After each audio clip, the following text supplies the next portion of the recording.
Hey, good morning and welcome to Breakthrough Walls. I'm Ken Walls and I am your host. And today I have Paul Nadeau on the show, and he is coming in from the great city of Toronto, Canada.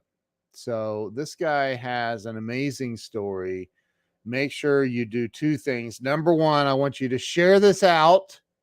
And number two, I want you to stay with us because we're coming back with Paul Nadeau.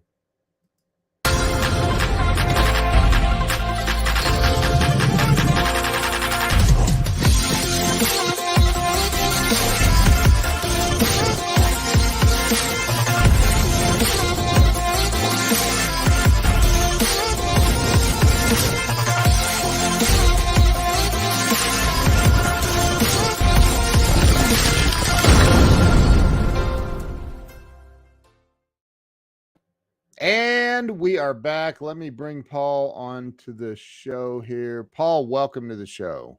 Oh, thank you, Ken. Always nice to see you, and it's great to be here. Glad to have you here, man. We met on Clubhouse. Yes, we did. A while back. I don't even go to Clubhouse anymore. It's really interesting to see that the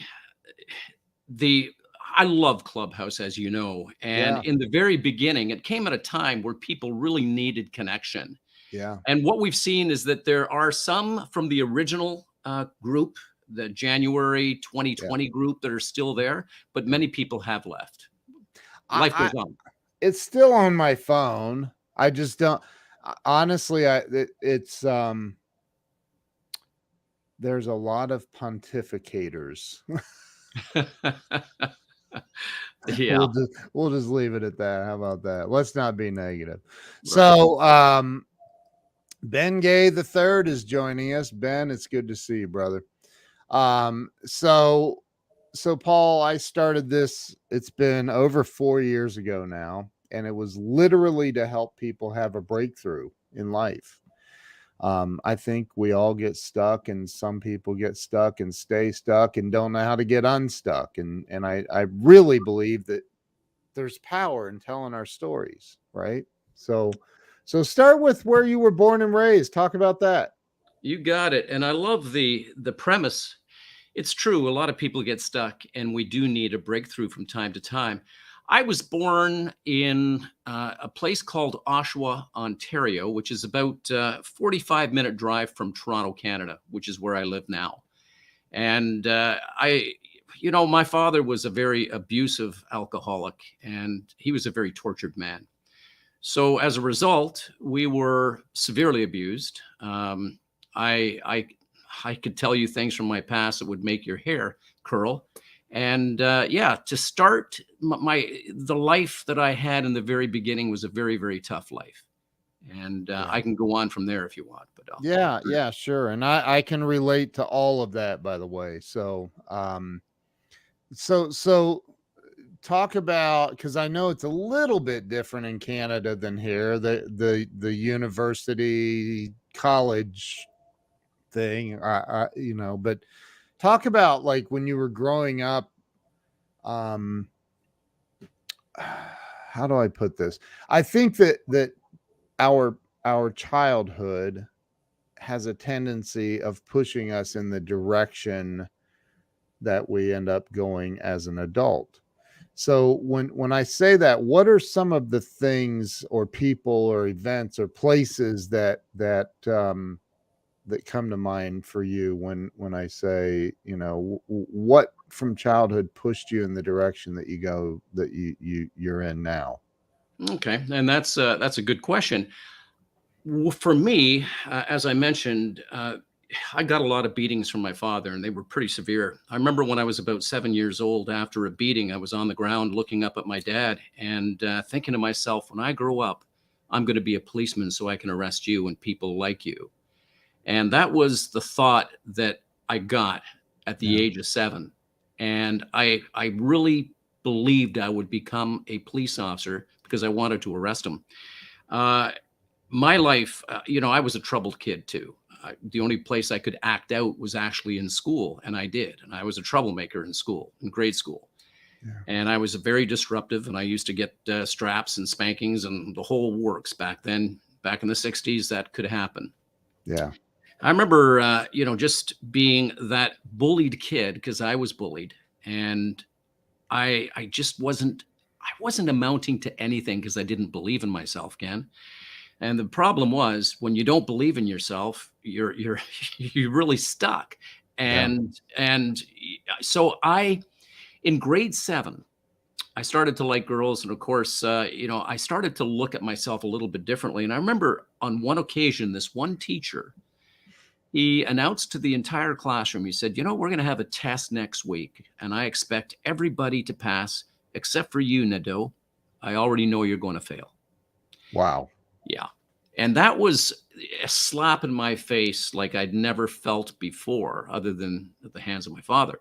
But it just kind of, I felt so humiliated for the first time.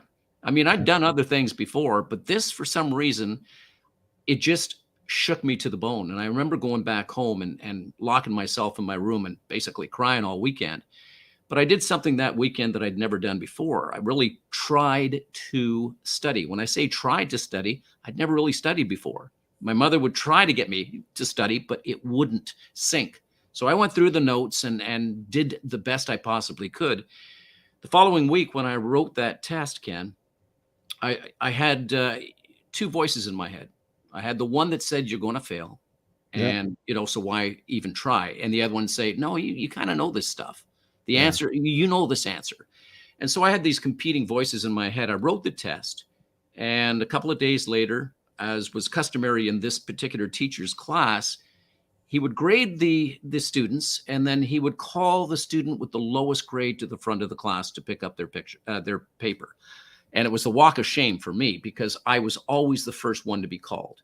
I'd Wow. get below 50%, and I was the first one to jump up and walk up and pick up my paper. So this occasion, he started to call names, and I wasn't called at the first, and I wasn't called second. I wasn't called 10th. When he got halfway through the class, a lot of the students were looking back at me going like, what's What that? happened? And I'm going, I have no idea. And those 2 voices in my head, Ken, were talking, and one was shouting, saying, he's going to humiliate you like you've never been humiliated before. And the other one said, no, hang on. You did okay. And I was the second last to be called. I had the second. I know. And Wow. that was a pivot moment for me, Yeah. where I actually started to believe in myself. And from that point on, I started to apply myself, and my behavior changed, because I started to believe that I could do something and amount to something.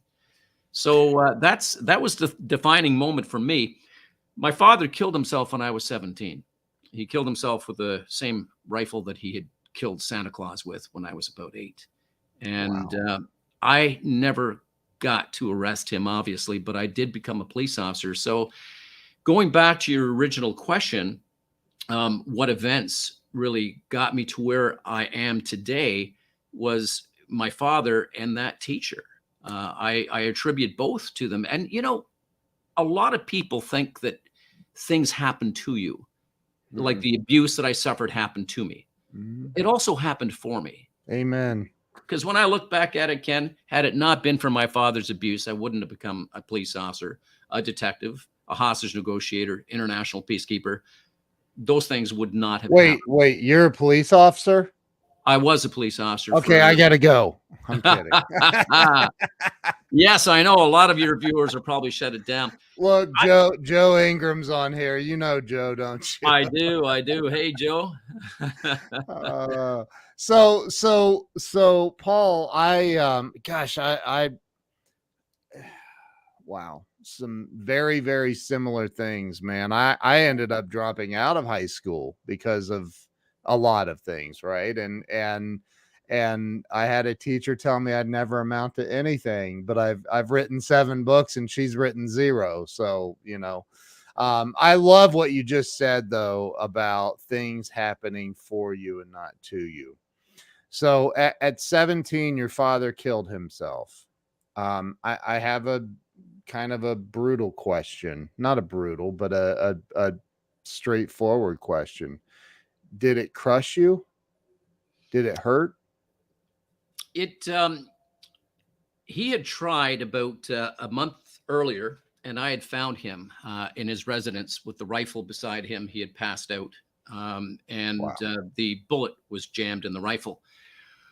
When it happened the second time, I wasn't there, but it didn't affect me until I was in church with the casket was closed, and it was at that time that it kind of broke me, Mm, because although you suffer at the hands of an abusive parent, you still love that parent. yeah. And for me, just seeing the casket and knowing that he was gone, that affected me. But you carry on no matter what the circumstances are. You carry on, and I remember just breaking down in the church at the funeral. Yeah. Probably angry in many, many different ways. Very much, very Yeah. much. Yeah. So, wow, that's a huge life shift at 17 years old. And by the way, thank you for your service. I have a lot of law enforcement friends. Um, so at 17, this happens. You're in high school still, I'm assuming. I am. Yeah. Where did things go from there for you?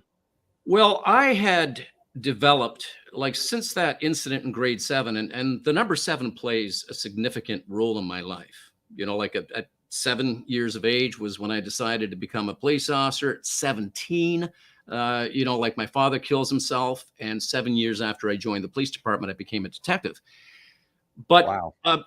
at the age that my father killed himself, I had developed a confidence in myself from that event in grade 7. I started to believe in myself, and I really took that seriously.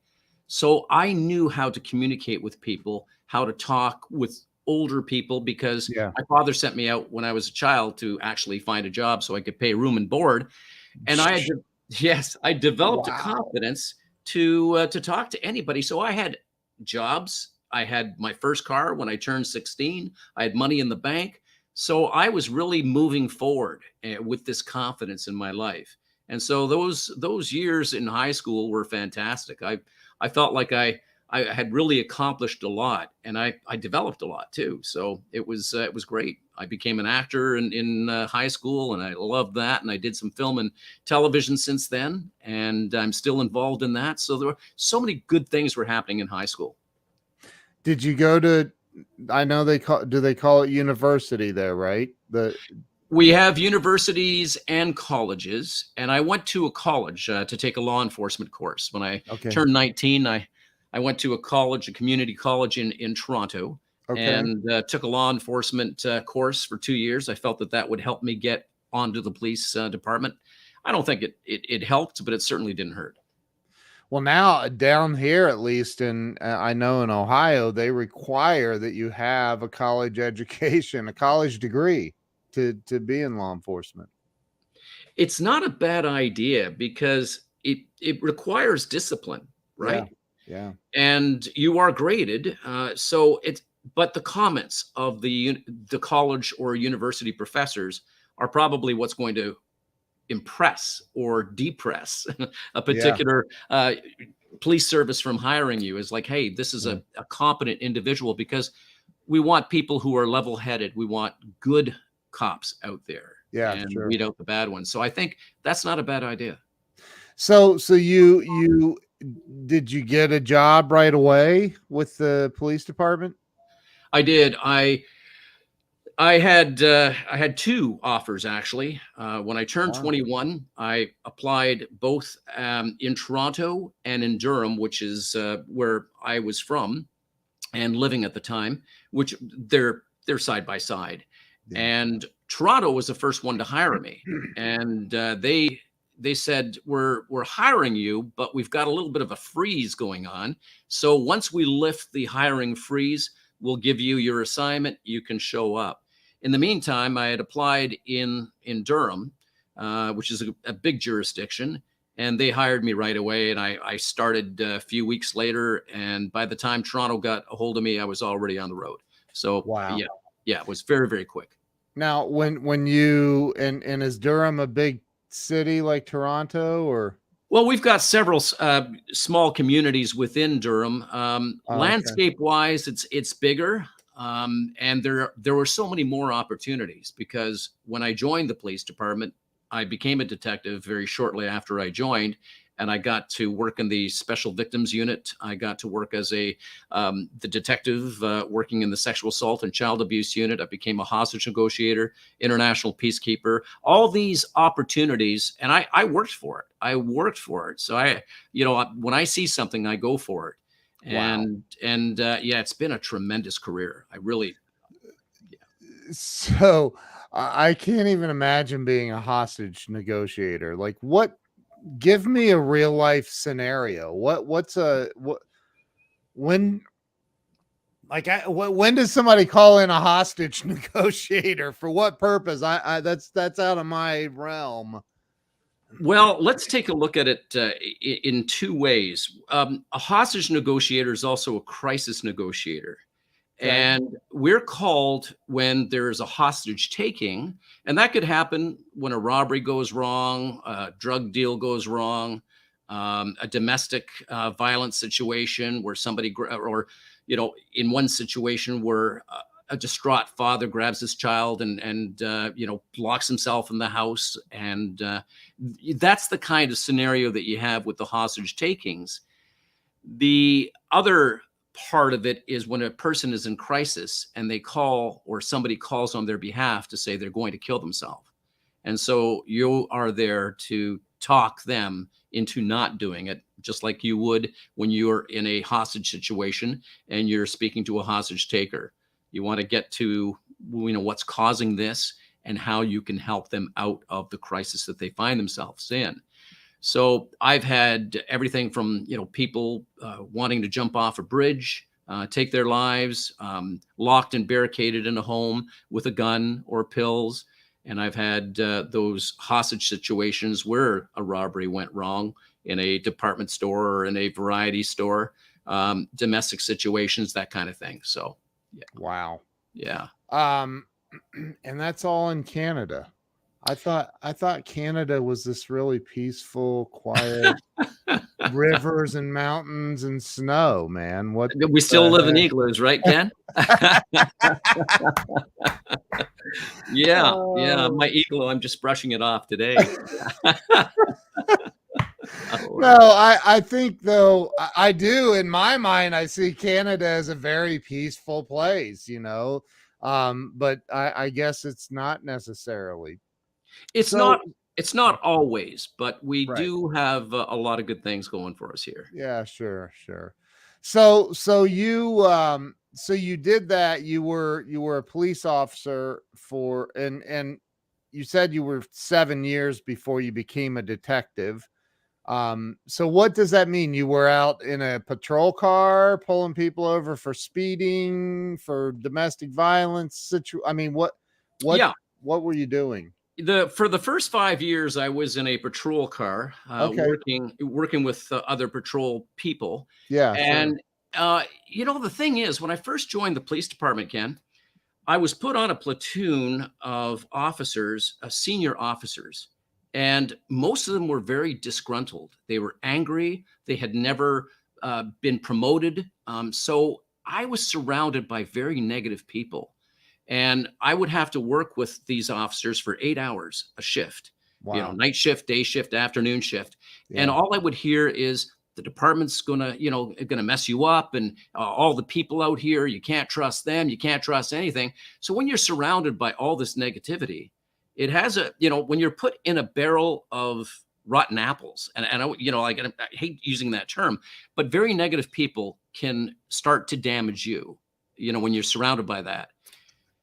And I went to my sergeant about a year into my service because I was starting to think, I'm going to quit. Like, this is not the life for me. And I Yeah. went to my patrol, my sergeant, and I said, put me in a car by myself, and I will produce for you. But if you leave me with these officers, I'm afraid I'll probably end up leaving. So he did that.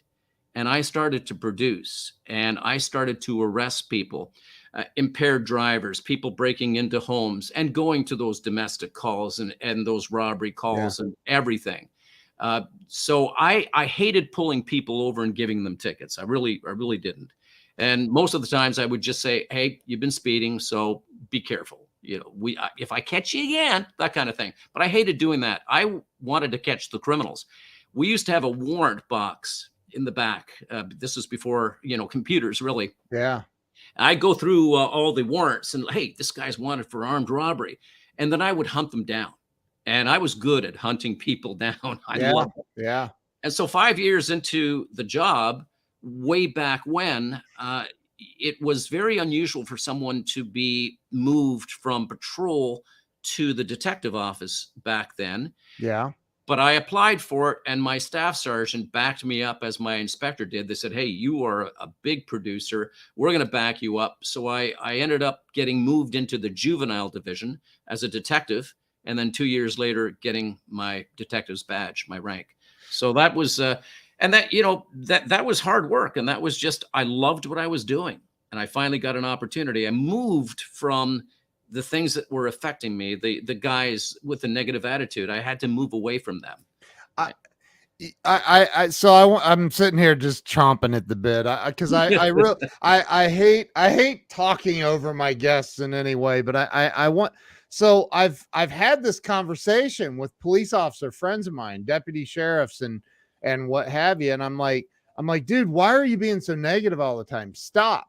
And they're like, what? And I'm like, stop being so negative. But then one day it occurred to me, I'm like, wait a minute.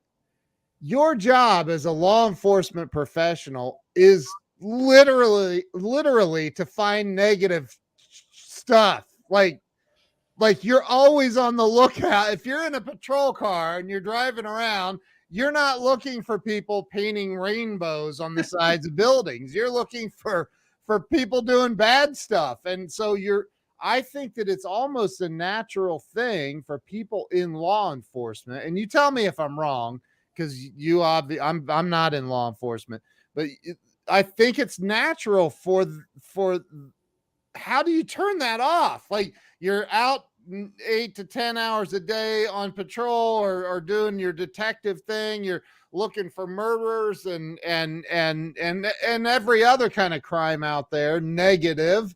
How do you go home and turn that off? Well, I think it comes down to a state of mind, what you choose to do. Right. And I'm going to say that, yes, a lot of officers become very negative because that's all they see. I like to see the good in people as well. Yeah. And I like to look for that and actually remind people who have even done something wrong that there's still some good in them. That's what made me so successful as a detective. And as an interrogator, I got about 80% confessions from murderers, rapists, whatever. It's because of the way that I treated people. Two of the greatest lessons that I learned when I first became a police officer were this. Number one, we're more similar than we are different. And that is a huge one, because when we start to imagine that the person sitting across from us or the person next to us is more similar to us than we are different, then we can connect more easily. We can appreciate what they might be going through, especially when a police officer is in the picture. Imagine what this person must be feeling when they're being asked a question, when they're in trouble, whatever it is. So we're more similar than we are different. And the second thing was, you get what you give. So if I give somebody dignity and respect, I'm more likely to get that in return. If I give somebody a bad attitude, I'm more likely to give that in return. Yeah. So learning those lessons early on, Ken, they helped me to really connect with people from all walks of life, criminals and public alike. It just, I got to understand them or try to understand them. And I would walk in to talk to a criminal and say, listen, I'm not here to judge you. I'm not here to find you guilty of anything. I'm only here to find out the truth. I want to get your story, because as we know, Ken, everybody has a story, right? Amen. And we're not defined by our circumstances. So It's true. I think though, and I love your answer, but I think that also puts you in a very not maybe not extremely unique, but it puts you in a unique category in law enforcement, because I Yeah, don't think that everybody has the ability um to do that. I do believe. I mean, I know I have really good friends in law enforcement. I know that, a lot of times they just have there's a negative side that they can't turn off quite often.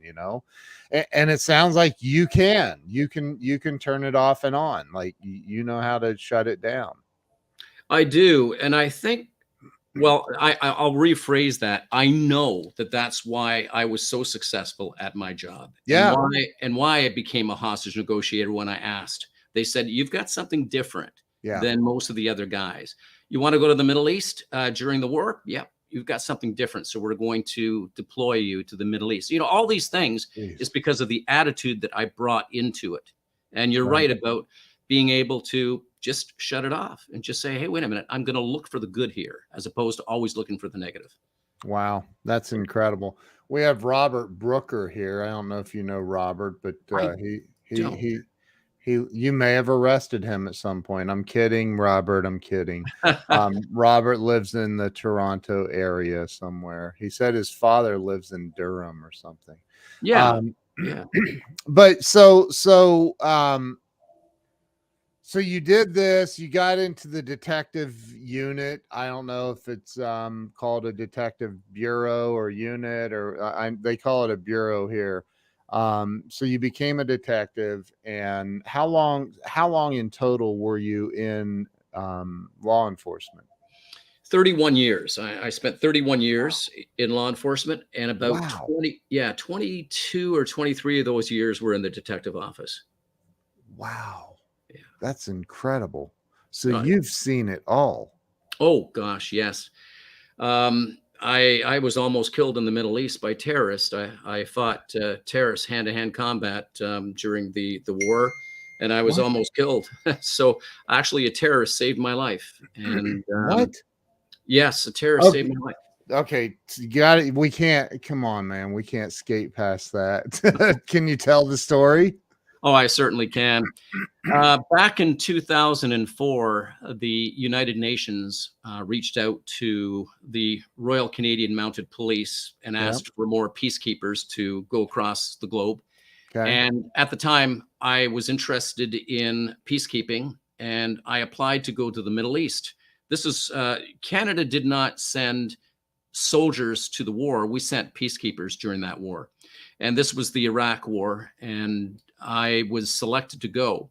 So when I went down, my job was to join the Jordanian International Police Training Center, the largest police academy in the world, who were stationed just outside of Iraq. And they were training Iraqi police cadets to go back to their country as police officers to defend their country. So that was my job. Now, again, you know how I said we're more similar than we are different. Yeah. When I joined the academy, I was in charge of a criminal investigations course, and I had different instructors working with me and for me. And I imagined what it would be like if I were a cadet, an Iraqi cadet coming to the academy for the first time. Many of these people, these men, they aged between 16 and 65, and they weren't supposed to be that young or that old, but Iraq was in such desperate need of cadets that they were pretty much scooping men off the road and sending them over for training. Some of these guys had never been away from home for one day. They'd never been away from their family. They were from small villages. Some of them were university educated. We had Sunnis, Shiites, and as it turns out, we had terrorists because it was so easy for the terrorists to infiltrate the academy that all they did was they lined up, they signed a piece of paper, they got a police uniform, and they got sent to Jordan to be Wow. trained.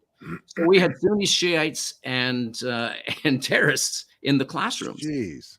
Yeah. So I was made aware of this, and the academy was doing everything they possibly could to identify the terrorists. But My classroom was about 50 to 60 students in a small little classroom with very uncomfortable chairs and tables and such in the heat.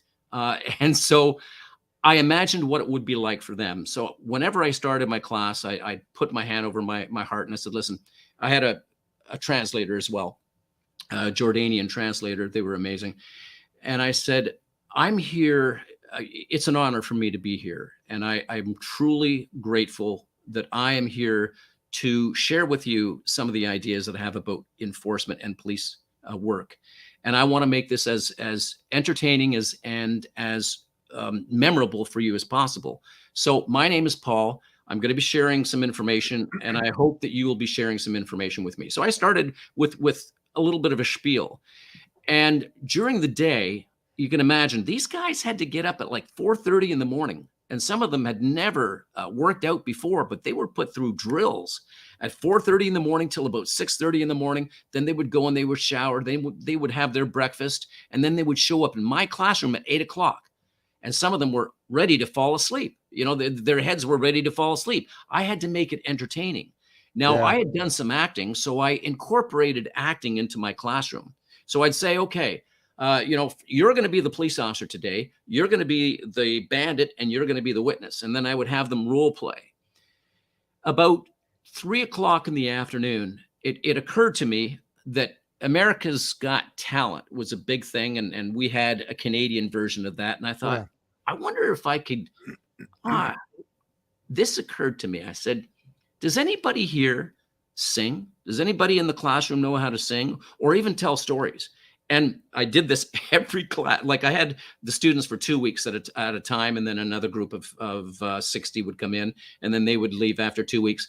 So I started this the very first day. Anybody know how to sing? And it's funny. I got Sunnis and Shiites and terrorists in the classroom, and a couple of them are raising their hands.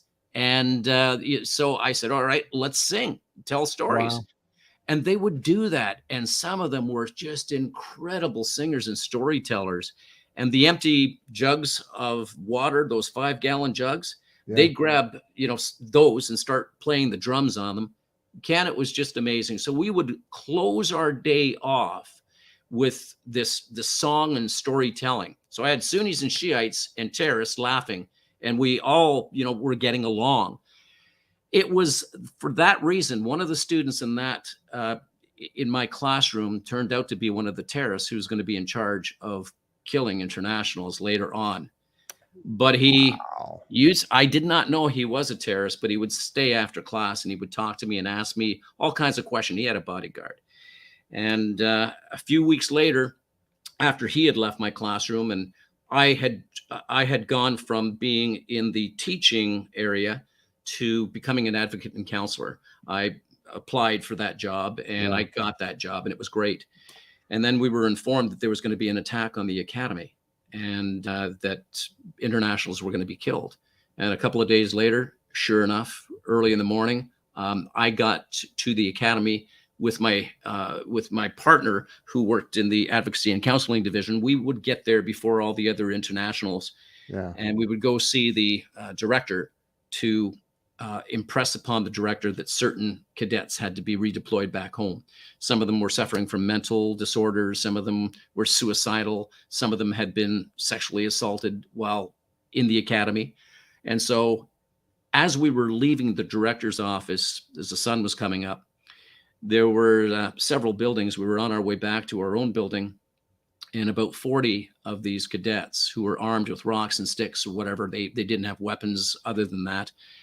They rushed us and they surrounded us. And then my partner, I remember my partner's name was Yadamo, and he's about a foot taller than me. He was patting me on the head saying, "This is going to hurt, little buddy." We knew that this was likely going to be our last moments. Oh my God. Yeah. And the cadets, these insurgents who had gathered, they started hooting and hollering and grabbing us and starting to beat us. And we were fighting for our lives.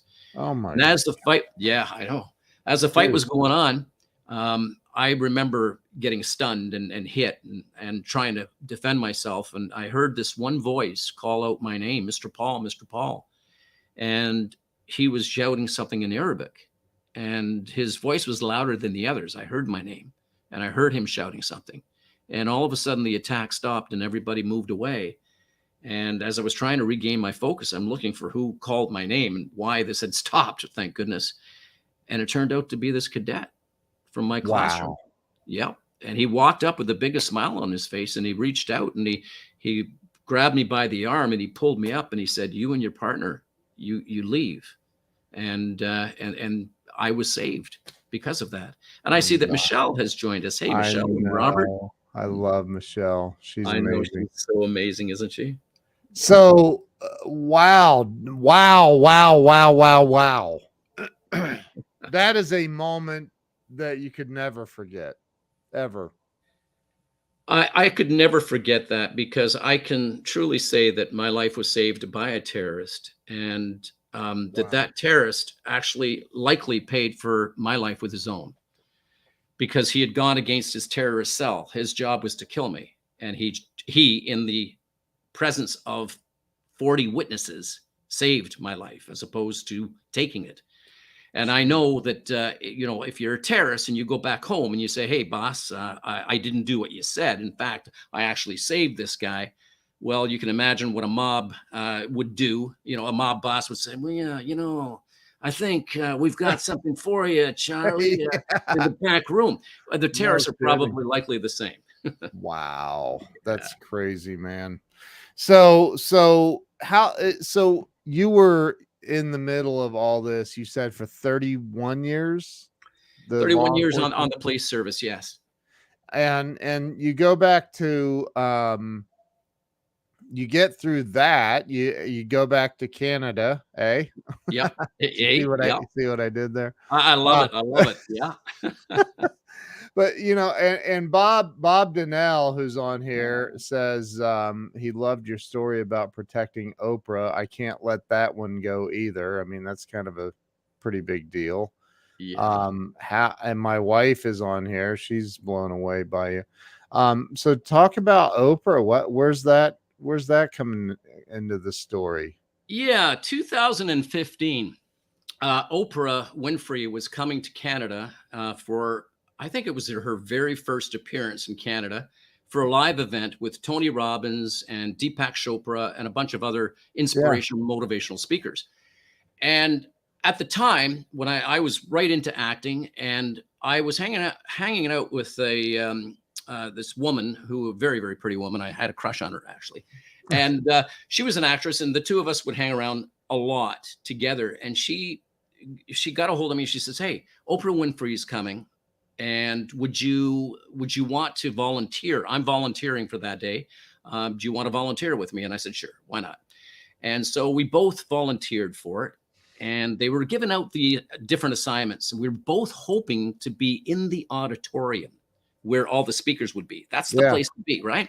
yeah, But a large group. And when they were handing out the assignments the day before, she was given the assignment of collecting and directing people from the entrance of this big community center yeah, on the third floor, and nowhere near the auditorium whatsoever. And I was assigned outside the auditorium collecting tickets.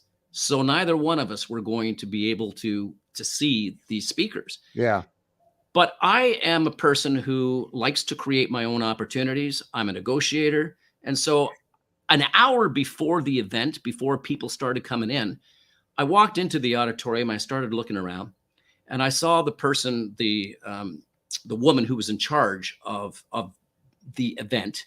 yeah. And she was looking. She looked frustrated, and I went to her and I said, "You look a little concerned."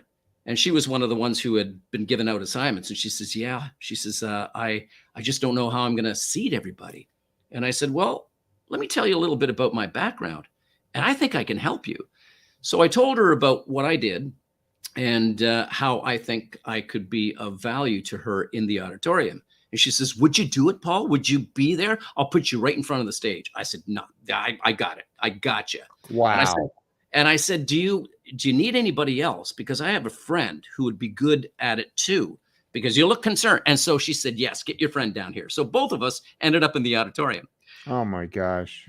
When the security people who were in charge of Oprah's security found out what I did, they came to me and they said, "Oprah is going to want to walk through the auditorium. Now, 9,000 people were going to be seated in this auditorium. Jeez. And when they announced to me, they said, Oprah wants to walk through the auditorium. I said, Wow.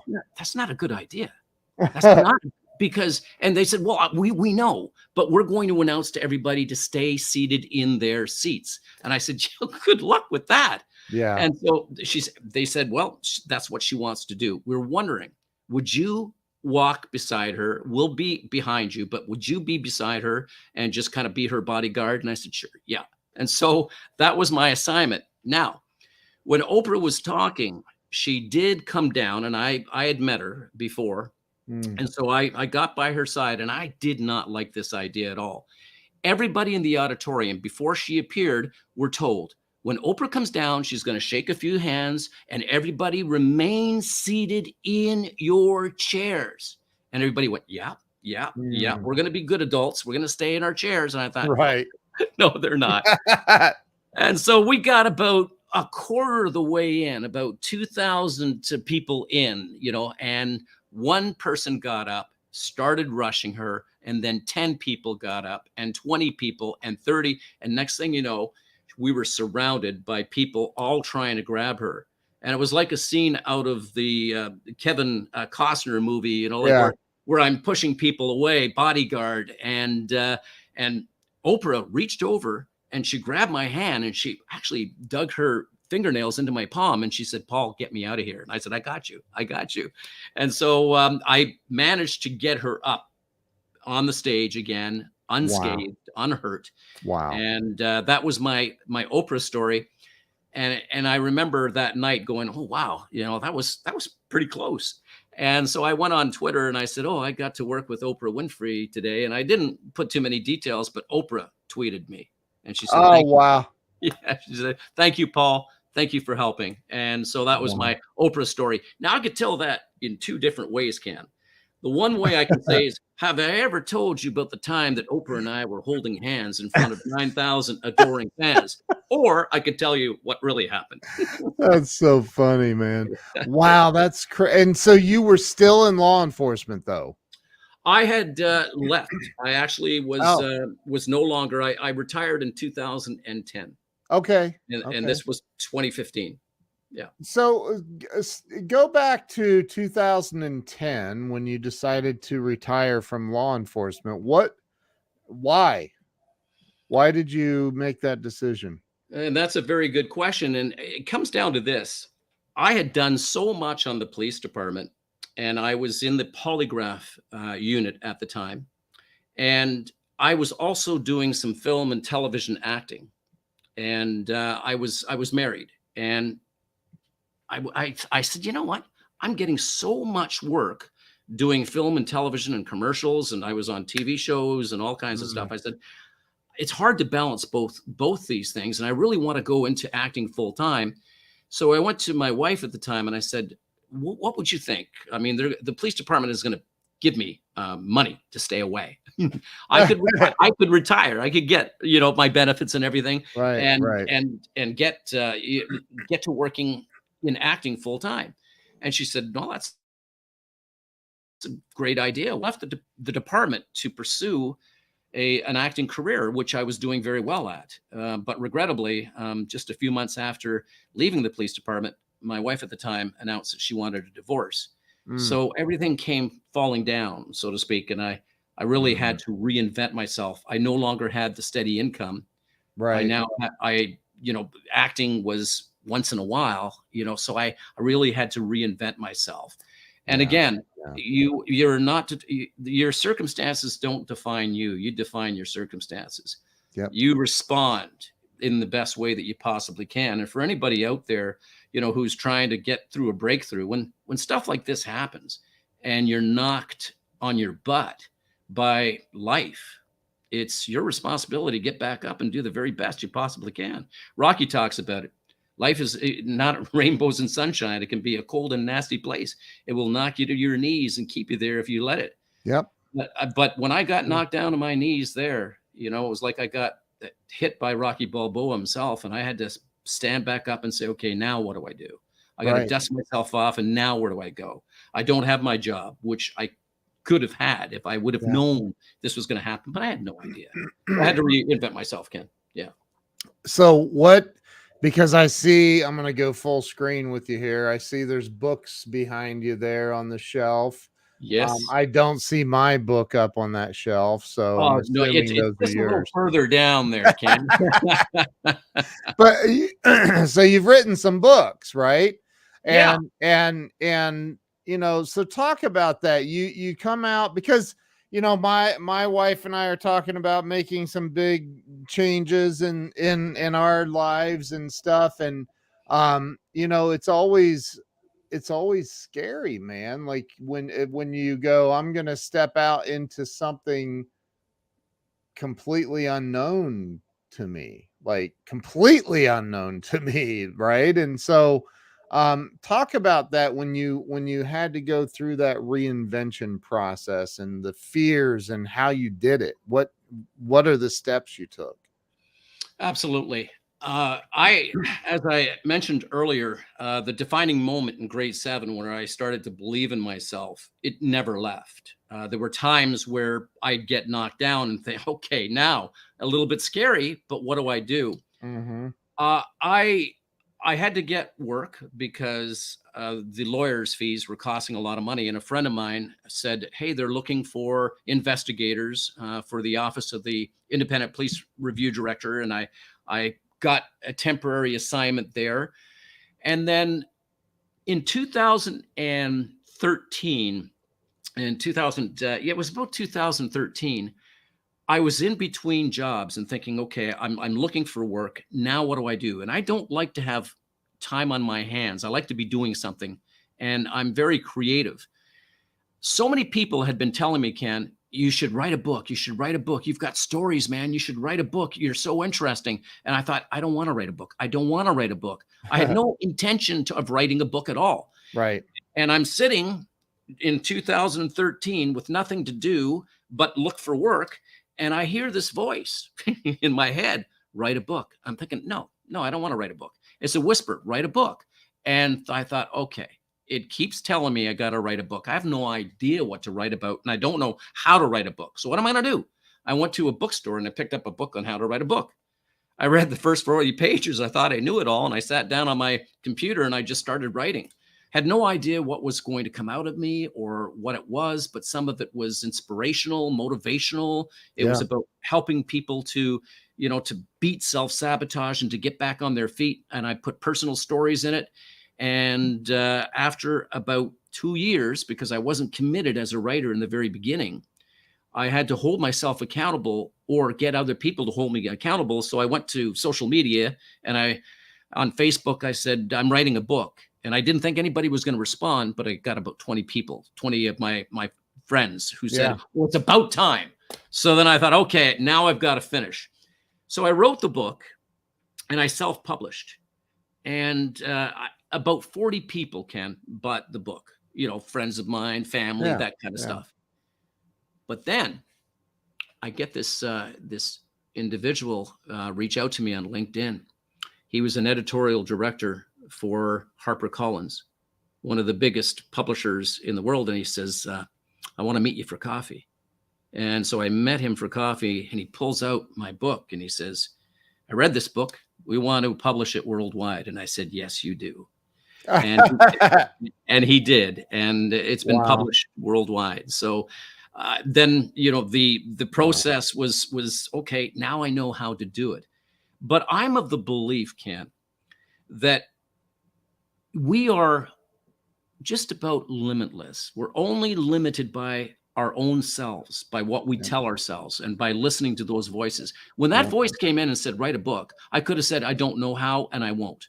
But I decided to try it anyway. And it became like this big book that is helping so many people. I believe that At the end of my life, I do not want to be visited by the ghost of missed opportunities who said, we whispered in your ear to write a book. We told you to apply for this job, or to ask this person out, or to go into film and television, or to write this song. You never did it. Let me show you what it would have been like if you would have. I don't want to be visited by those spirits. I want to be visited by the spirits of rock and roll who say, dude, man, we gave you so much and you did so much. That was amazing. What are you going to do next time when you come back? I mean, hey, man, I'm going to top it. So we can try so many things. And if we don't, we're letting ourselves down. A lot of people hear those whispers. And my friend, Glenn Morshower, who I met on Clubhouse, says, he's my best friend. That's crazy. Yeah. Oh my God. Well, you know what? You know what Glenn says about the power of whispers, and how it has changed his life and saved his life. And I believe that we have to listen to those whispers because they mean something. And there's so much potential in each and every one of us. But so many people are afraid, as you said, of taking that one step. What if I fail? Well, guess what? If you fail, it's okay. At least you tried. When those spirits visit you on your deathbed, they're going to say, hey, man, you tried that. That didn't work. But then you tried this and that did work. So take the spaghetti, as my friend would say, throw everything against the wall and see what sticks. But if you don't try, you'll never succeed. You've heard it. I mean, you've heard it. I had the privilege of doing a show with Glenn, the Ken and Glenn show, and we did that for a year or so. But and you've heard it. Like you don't regret the things that you do at the end of your life. You regret the things that you didn't attempt, that you didn't ever try, and so talk about, I always ask this question, and it's based on your personal opinion. The number one answer is fear, so you have to do better than that. Sure. But the question is, what do you think holds people back in life from two things? And I think they're related. Number one, real financial success, and number two, freedom and happiness. Like I do think they're all interlaced in some way. What do you think is stopping people from getting to, Paul? I feel like we all have this deep desire. We have this knowingness that there's something bigger we're supposed to be doing. Most of us have that feeling, but yet we never do it. We go to our graves never having done the great things that we felt like we should be doing. What's stopping people, man? It's what we tell ourselves. It's self-sabotage, my friend. It's like when we're first born, life is empty and meaningless. What I mean is that we are empty vessels, and we are so full of potential, and we are so, like, we've got confidence like you wouldn't believe as a kid. We're going to try everything. Then we start hearing this, you can't do this, you can't do that, this negativity. So that life is empty and meaningless actually starts to take meaning, but we attach the wrong meaning often to things. And we start to self-impose these beliefs that we can't accomplish the things that we set out to do because we were told no, or in some cases, like you were, you can told that you'd never amount to anything. A lot of people believe that, and they regrettably carry those thoughts with them, and they give in to this self-sabotage. They don't negotiate their way out. They don't say, no, you're wrong. And this is the little voices that go on in our heads. So much of it comes down to what we tell ourselves, because it's been said, and I truly believe this, if you tell yourself you can, you can. But if you tell yourself you can't, you can't. Because the conscious mind will say something to the unconscious mind, and the unconscious mind will respond. So what is holding people back is what they're telling themselves, is the belief and the confidence that they may lack as a result of that muddied water that was poured into us when we were children and we grew up with rejection or whatever. A lot of us believe that we can't take the shots and make the shots. But as Wayne Gretzky, who was a famous Canadian hockey player, says, you always miss 100% of the shots that you don't take. Yeah. What we tell ourselves. And yes, I'm not going to use that fear as the primary answer. my primary answer is what we tell ourselves. And a lot, the fear is secondary. The fear of failure, the fear of success, the fear of rejection, the fear of whatever. Yep. But it comes down to what we tell ourselves and what we choose to believe. Choice is a 6-letter word, and what we choose to do means so much. Some of us choose not to even give it a shot. And that's sad. That is so sad. I remember back and I talk about this quite often. My wife and I when we first met each other, we started working together shortly thereafter, and we opened up our first office together. And everybody was getting paid working for us except for us. And one day this guy that worked for me, this big old boy, walks in. I'm on the phone and he says, "Hey, there's a dude looking in the windows of your SUV out in the parking lot." And I'm like, "You're bigger than me. Tell him to get the hell out of here." What right? Like, what do you? And he's like, "He has it blocked with his tow truck." And I was like, "Oh no, they're here to get my car." And apparently the bank likes it when you make your payments. So, right. Yeah. So I can remember watching in front of a handful of employees, watching my car get towed away, and because you can't talk the repo man out of it, like it just doesn't happen. No. And I remember feeling like, what's the point of going on from here? What's the point? This is the worst day of my life. I'm totally humiliated. I'm a loser. I feel like a piece of crap and worm shit, and pardon my language, but I felt horrible. And I know that especially during the pandemic, suicide rates skyrocketed globally, and a lot of people lost all hope. And so my question for you, Paul, is, and you are probably the most qualified person ever on my show to ask this question, so I can't leave it out. If somebody called you and said, "Paul, I'm done, man. I can't go on. I'm gonna end it. I've done everything. My business is failing. My electric's being shut off tomorrow. My car was repoed last week. I'm at the end of my rope. I'm done." What would you say to that person to help them get to the next moment? Wow. That's like a lot of the calls that I've been on before. Right. I know. That's why I'm like, I can't wait to hear how he answers this question. One of the first things is, hey, I'm here for you. I'm here to help. And as much as you may not believe this in this moment, but this too shall pass. This will not be a permanent thing, and you're not alone. There's a lot of people out there who will help, and I'm one of them. I'm here for you. So let me help you through this. And just remember, we've had things happen to us in the past. Just think of some of the things that you went through that were difficult before, and they no longer were after a period of time. Now you're facing something and you don't see what's next. But let me tell you that this will pass and that everything will work out.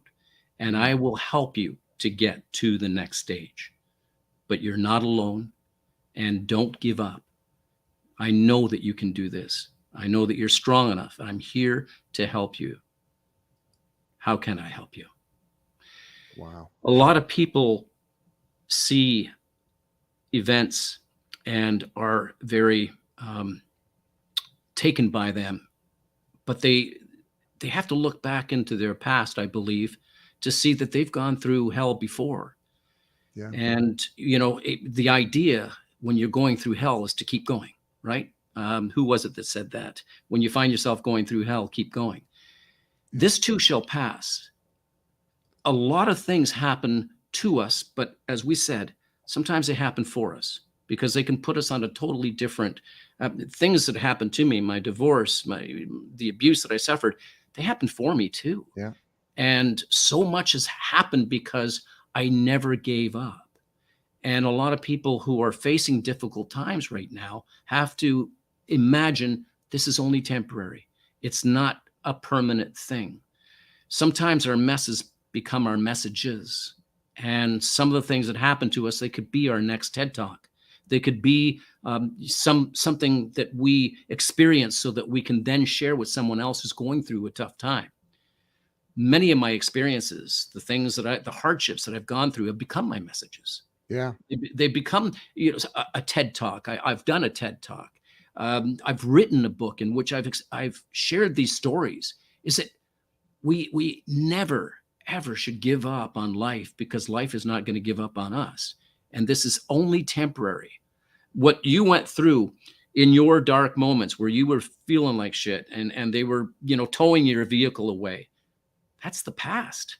Yep. You learned something from that. One of the things that you learned was it was only temporary. It may have pushed you into a direction where you said, you know what, I've had enough of this. Yeah. I'm going to do this, and I'm going to start making money for myself. This is how I'm going to do it, because what we give, we get in return. And I said that a little bit. That was my second, the second greatest lesson that I learned when I was in the police department. So if I'm giving out positivity to the universe, hey, I'm going to make money. And guess what? Money, you're welcome to come into my life. Yeah. When I have that spirit, and that belief that nothing is going to stop me from getting what it is that I want, then the universe is going to say, I hear you, and I'm going to make it happen. And a lot of people don't believe in this. They associate it to just, exaggerate. No, I truly believe that if you have this belief in yourself, you can accomplish just about anything in this life. And it's the energy that we bring into the life that we get in return. So if our energy is low, we're going to expect very low things. If our energy is high and we believe in ourselves, lots of great things happen. Confidence is, that courage and confidence to take the step forward, to try things, to take risks. Those are the things that define us. And those are when most successful people in the world, we take a look at them, they may have failed 20, 30, 40, 50 times, but they never gave up. It's like the Rocky thing that says, it doesn't matter how many times you're knocked down to your feet. What matters is how many times you get back up, how much you can take and keep moving forward. And I truly believe that, Ken. You can probably tell I'm a little passionate about this, right? Yes, man. And I feel the same exact way, though. Same exact way. This has been incredible. Let me ask you this: before I don't want to forget this, where can people follow you, find out more info, et cetera, et cetera? If you Google my name, I'm all over the internet. Do you have a website? I do. It's jpaulnadeau.com. www.jpaulnadeau.com. I also have a podcast called Inspire Us, and it's inspireus.ca. That's the website for the podcast, but mine is jpaulnadeau.com. I'm sure the podcast is linked from there, right? Yes, it is. Yes, it is. Awesome. Yep. Awesome. Paul, this has been absolutely phenomenal. You are, and you're all over social media too, right? Yes. I know you're on Clubhouse for sure. So, yeah. You guys, everybody watching, first off, make sure you shared this out. If you haven't, you can redeem yourself now and go ahead and share it out. But share this out so the world can hear this amazing message from Paul. Paul, thank you for coming on and sharing today, man. You're incredible. I'm so grateful to call you a friend, and wow, it's been incredible. Well, thank you, Ken, and I'm privileged to call you a friend as well. And I absolutely admire the work that you're doing. And to all your listeners out there, it's a mindset. Success really is a mindset. And I guess my parting message would be to challenge your negative narratives and turn them into something positive. And once we start doing that and believing in ourselves, there's nothing that can hold us back from getting what it is that we want. Ken, it's been an absolute privilege, and I thank you very much. Thank you, Paul. Really appreciate you, man. You're awesome. So everybody watching, my wife, everybody watching, make sure you go to J. Paul Nadeau, and your social media links are on there as well, Paul. They should be. Yeah, they should be. If you, J. Paul Nadeau is my Instagram. That's my Instagram handle. That's my Facebook handle. Awesome. Everything. Awesome. Everybody, make sure you go follow Paul on all of his social medias. Go to his website, explore, check him out. And until next time, we will see you all later. Paul, thank you so much. Hang tight. I'm going to end the live stream. Everybody have a fantastic day. Go out and make the world a better place for someone else today. Talk to you later.